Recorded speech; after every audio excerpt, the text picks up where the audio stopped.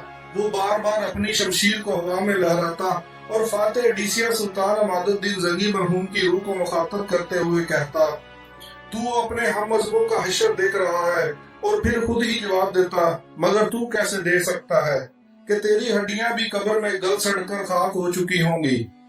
مسلمانوں کے اس قتل عام سے فارغ ہو کر جولسن ثانی ایڈیسیا کے قلعے کی طرف بڑھا۔ قلعے کے محور مسلمانوں نے بڑی شجاعت کے ساتھ جولسن کی فوج کا مقابلہ کیا۔ پھر جب مسلمانوں کے دلوں میں یہ خدشات ابھرنے لگے کہ وہ پسپا ہو جائیں گے اور صلیبی لشکر ان پر غالب آ جائے گا، اسی وقت تائید غیبی کی طرح سلطان نور الدین زنگی اپنی تازہ دم فوج کے ساتھ ایڈیسیا آ پہنچا۔ یہ ایک آفت ناگہانی تھی جسے دیکھ کر جولسن ثانی بدحواس ہو گیا۔ اس کی پشت پر سلطان نور الدین زنگی کا لشکر تھا اور مقابل قلعہ ایڈیسیا کے محافظ سپاہی۔ گویا صلیبی لشکر چکی کے دو پارٹوں کے درمیان آ گیا تھا۔ پھر تھوڑی دیر میں جنگ کا نقشہ بدل گیا۔ مجاہد اسلام کے نیزے صلیبی سپاہیوں کی ہڈیاں توڑ کر سینوں کے پار ہونے لگے اور ان کے سر پکی ہوئی فصل کی طرح کٹ کر زمین پر گرنے لگے۔ جولسن ثانی بڑی مشکل سے جان بچا کر بھاگا۔ اس کے ساتھ بچے کچے عیسائی سپاہی جن کی تعداد بہت مختصر تھی۔ جولسن کے فرار کا منظر دیکھ کر سلطان نور الدین زنگی نے نہایت غضبناک لہجے میں اپنے سپاہیوں کو حکم دیا، اس درندے کا وہاں تک تعقب کرو کہ اللہ کے وسیع و ریز زمین تنگ ہو جائے اور اس کے لیے کوئی جائے ماں باقی نہ رہے۔ اگر وہ تمہاری شمشیروں کی زد میں آ جائے تو اسے قتل مت کرنا۔ میری آنکھیں اسے گرفتاری کی حالت میں دیکھ کر زیادہ روشن ہوں گی اور میرے بے قرار دل کو زیادہ اطمینان ہوگا۔ اپنے سلطان کا حکم سن کر مجاہدین اسلام عقابوں کی طرح اپنے شکار پر جپٹے اور دریا فرات تک صلیبی لشکر کا تعاقب کیا۔ انجام کار ایک معمولی مزاحمت کے بعد عیسائی سپاہیوں نے ہتھیار ڈال دیے اور جولسن ثانی زندہ گرفتار ہو گیا۔ وہ ارض شام کے باشندوں کے لیے ایک بڑا عجیب دن تھا جب وہ شہر کے عام شاہراہوں پر کھڑے شدید اضطراب کے عالم میں ایک عبرتناک منظر دیکھ رہے تھے۔ مسلمان سپاہی ایڈیسیا کے سابق حکمران جولسن ثانی کو کھینچتے ہوئے دربار شام کی طرف لے جا رہے تھے۔ جولسن کے پیروں میں زنجیریں تھیں اور ذلت کے احساس سے اس کی گردن جھکی ہوئی تھی۔ اہل شام کے غیظ و غضب کا یہ عالم تھا، اگر سلطان نور الدین زنگی کا حکم درمیان میں حائل نہ ہوتا تو وہ اسے سرے عام سنسار کر دیتے۔ پھر بھی ان کے ہونٹوں پر شدید حرف ملامت تھے۔ کوئی کہہ رہا تھا، یہ ہے وہ سورما جس نے بوڑھے اور بچوں کو تہہ تہہ کیا اور کلمہ کو دشیزاؤں کی آبرو ریزی کی۔ کسی نے اپنی نفرت کا اظہار یوں کیا، تجھ پر اللہ کی لعنت ہو۔ کسی نے مسلمان سپاہیوں کو مخاطب کرتے ہوئے کہا، ہماری طرف سے سلطان کی خدمت میں عرض کر دینا کہ اسے ایک بار میں قتل نہ کرے، تڑپا تڑپا کر مارے، اس کے جسم کا ایک ایک حصہ الگ کریں۔ دنیا میں اذیت دینے کے جس قدر طریقے ہیں وہ سب اس پر آزمائے جائیں۔ ایک تو سورج کی گرمی، دوسری ذلت اور رسوائی کا یہ تماشا۔ جولسن ثانی پسینے میں نہایا ہوا تھا، اس کا سر بدستور جھکا ہوا تھا۔ دوسری طرف دربار شام کا عجیب رنگ تھا۔ سلطان نور الدین زنگی اپنے وزیروں مشیروں اور سالاروں کے ساتھ تخت پر جلوہ افروز تھا۔ سلطان کے برابر قاضی شہر بن ارسون کی کرسی تھی۔ تمام درباریوں کو مضطرب نگاہیں دروازے پر مرکوز تھیں۔ سب کو ایک شخص کا انتظار تھا اور وہ جولسن ثانی کے سوا کوئی دوسرا نہیں تھا۔ اگر کشمکش کا انتظار ختم ہوا اور دربار شاہی بیڑیوں کے ہلکے ہلکے شور سے گونج اٹھا۔ یہ شور ان بیڑیوں کا تھا جو مفتوح عیسائی حکمران جولسن ثانی کے پیروں میں پڑی ہوئی تھی۔ تمام درباری اس جابر و شفاق انسان کا انتظار کر رہے تھے۔ جولسن ثانی کو پایا زنجیروں میں دیکھ کر اہل دربار کے چہرے ناقابل بیان مسرت کے احساس سے چمک اٹھے۔ مجاہدین اسلام کو یہ عظیم الشان فتح مبارک ہو، یہ کہہ کر سلطان نور الدین زنگی دربار تخت پر بیٹھ گیا۔ مسلمان سپاہی زنجیروں میں جکڑے ہوئے جولسن کو لے کر آگے بڑھے اور تخت سلطانی کے قریب پہنچ کر رک گئے۔ اب جولسن ثانی اور سلطان نور الدین زنگی کے درمیان صرف 2 گز کا فاصلہ حائل تھا۔ یکا یک سلطان نے انتہائی قہرناک لہجے میں جولسن کو مخاطب کرتے ہوئے کہا، میرے مرحوم و مغفور والد تو تیرے سوال کا جواب نہیں دے سکتے، مگر ان کا فرزند نور الدین محمود تیری ہر بات کا جواب دے سکتا ہے۔ یہ جولسن ثانی کی اس ذلت و میل حرکت کی طرف اشارہ تھا جب عیسائی حکمران ایڈیسیا کے مجبور و معصوم شہریوں کو قتل کرتے ہوئے سلطان عماد الدین زنگی مرحوم کو تحقیر امیز لہجے میں آوازیں دے کر کہا تھا کہ وہ قبر سے نکل کر اپنی قوم کا حشر دیکھے۔